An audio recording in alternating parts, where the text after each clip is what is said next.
Listo, ya.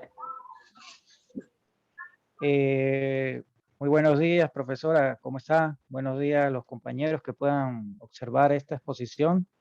Bien, vamos a comentar hoy sobre una temática muy importante, ¿sí? Siguiendo la línea de todas las demás exposiciones, y lleva por nombre métodos de investigación. En este caso hablaremos del estudio de casos y también la técnica de investigación, que sería el diagnóstico. Bien, el grupo está conformado por Jordin Alberto Boada, Wilson Alejandro Rugeles y mi persona Jorge Luis Ascur. Siguiente, compañero.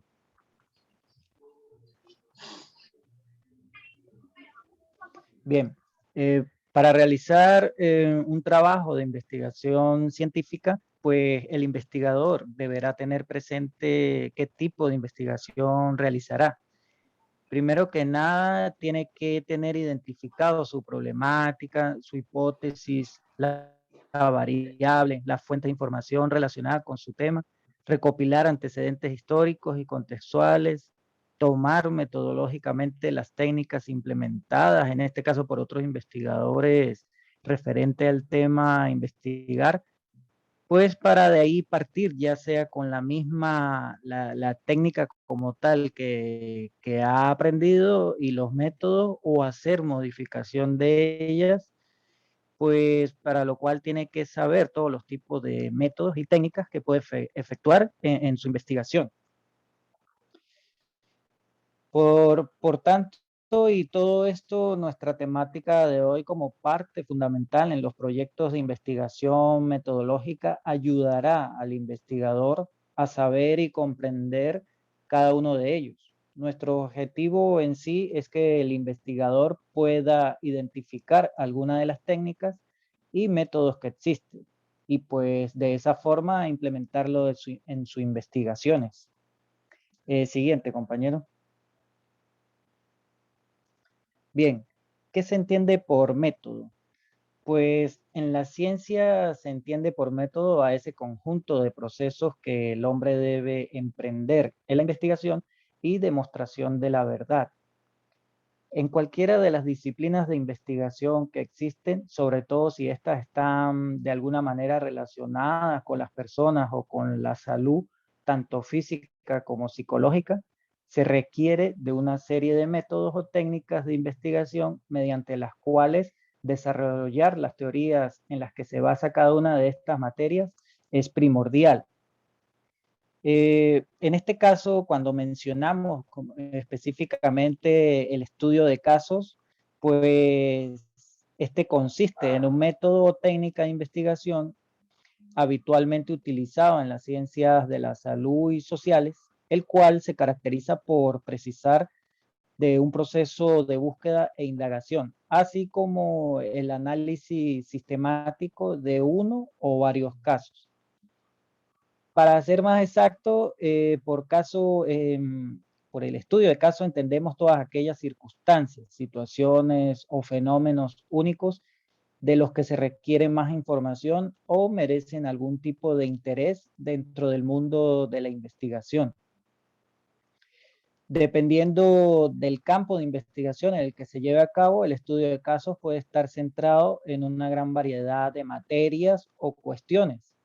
En el ámbito de la psicología, este suele ser relacionado con la investigación de las enfermedades, trastornos o alteraciones mentales a través del estudio de las personas que las padecen.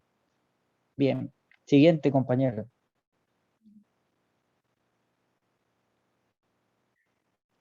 ¿Cuáles son sus objetivos?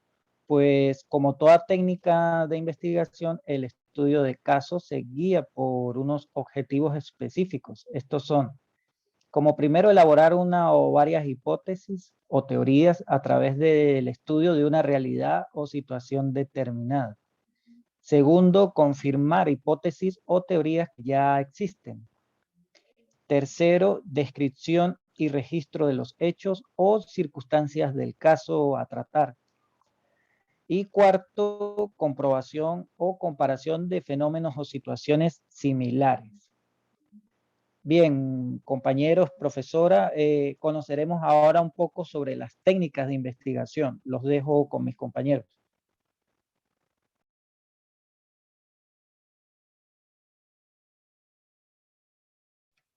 Bueno, entonces, diagnóstico como técnica de investigación, un ejemplo de eso se establece en la cual de que primero, ¿qué es? Entonces es un método de estudio mediante el cual se logra conocer lo que ocurre en una situación específica. Aparte de eso, pues también nos habla de que para qué puede servir esa técnica de investigación, ese diagnóstico de investigación. Entonces, me gustaría hablarlo más que todo como un ejemplo en la cual nos dice de que si uno quiere estudiar un fenómeno o estudiar como tal algún caso, un ejemplo de estos puede ser un estudio de una migración de aves. Entonces, nos habla de que hay que tener en cuenta su conducta, sus alimentaciones, los factores climáticos o la relación de que tiene con otras especies para así poder identificar o para así poder investigar como tal qué factores o como tal poder identificar ese fenómeno. ¿Y qué se debe tener en cuenta pues, para poder identificar el diagnóstico? Uno es plantear un problema. Siempre se debe de plantear qué es lo que se va a investigar. Entonces, ¿por qué? ¿Qué es? Son palabras muy fundamentales que se deben de tener en cuenta. Estudiar las características del escenario, puede ser los estudios socioculturales o sociales o los factores que pueden identificar a la problemática que se está estudiando. Aparte de eso, identificar también esos factores que se están interviniendo ante una situación de investigación. Y por último, que se debe tomar en cuenta los sujetos en el contexto de la acción. ¿Cuáles son esos sujetos? Los que se están investigando, la investigación que se está haciendo. Seguimos con mi compañero Wilson. Hola, por favor, yo la siguiente diapositiva.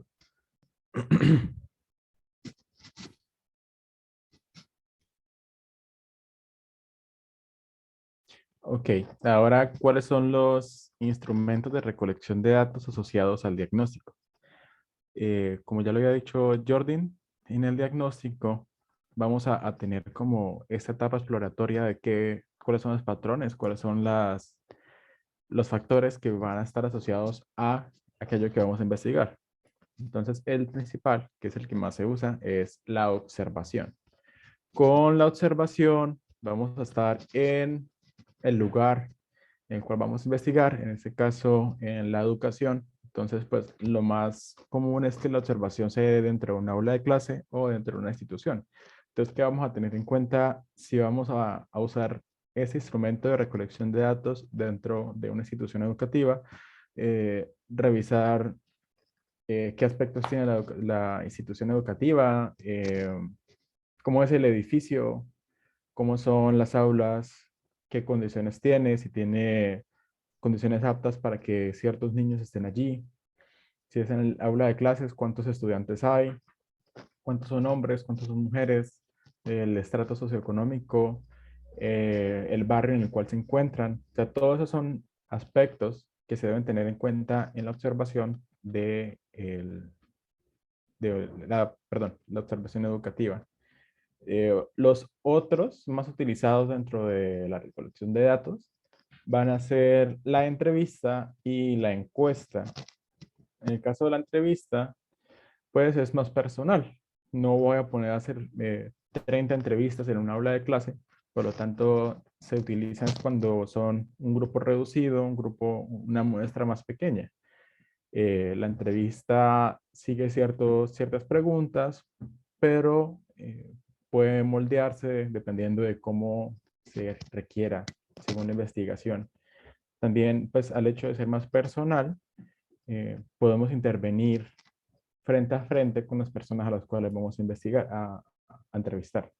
En el caso de la encuesta, pues es más, no es personal, es simplemente que respondan, no vamos a saber cómo se siente la persona a la cual estamos preguntando, no vamos a saber el contexto en el cual se encuentra, porque en los formatos actuales, muchas de estas encuestas se pueden dar en formato virtual, como la de la encuesta de Google o la encuesta de Forms. La otra que se puede dar es el diagrama de Pareto, que es lo que está en pantalla, la primera imagen, que tiene en cuenta varias variables. Normalmente 3, una a la derecha, una abajo, y a la izquierda se muestra el cambio en el tiempo. Este diagrama sirve para tener en cuenta que 20% de lo que hay dentro de una investigación o dentro de un contexto son las causas reales. Y esas causas reales causan el 80% dentro de la gráfica, que son los efectos generales. El siguiente instrumento puede ser el FODA, que son las fortalezas, oportunidades, debilidades y amenazas. El diagrama de Pareto es de una parte cuantitativa para medir datos, y el FODA se puede usar de una forma cualitativa, ya que vamos a estar observando cuáles son las fortalezas, las oportunidades que se presentan dentro de, en este caso, un aula de clases, y cuáles son las debilidades o amenazas que se pueden presentar para que la educación no surja el efecto deseado. La prueba diagnóstica la usamos mucho en la práctica pedagógica, porque gracias a ella vamos a observar qué tan bien o qué tan mal se encuentran los estudiantes de acuerdo a un tema. Y podemos usar esto para generar ahora sí cuáles son las problemáticas que hay, si lo que vamos a tratar es real o no, o para moldear nuestro proyecto de investigación a lo que realmente se necesita.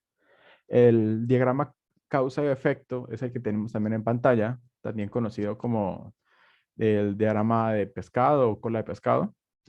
En cada una de las espinas de pescado se dan las causas que creemos están afectando lo que vamos a tratar, y en la cabeza se va a describir cuál es el problema, qué es lo que lleva. En este caso sería el efecto. Y la observación institucional, ya para finalizar, que es, como ya lo había dicho anteriormente, entramos en una empresa o entramos en una institución y comenzamos a revisar, por ejemplo, en el caso de una institución, el PI, el currículo, todo lo que está dentro de la institución, todas esas bases, y llevarlas a la realidad. Revisar, observar si esto se está cumpliendo o qué parte debería agregarse para que se pueda cumplir. Bueno, en este caso, pues ya terminamos la exposición.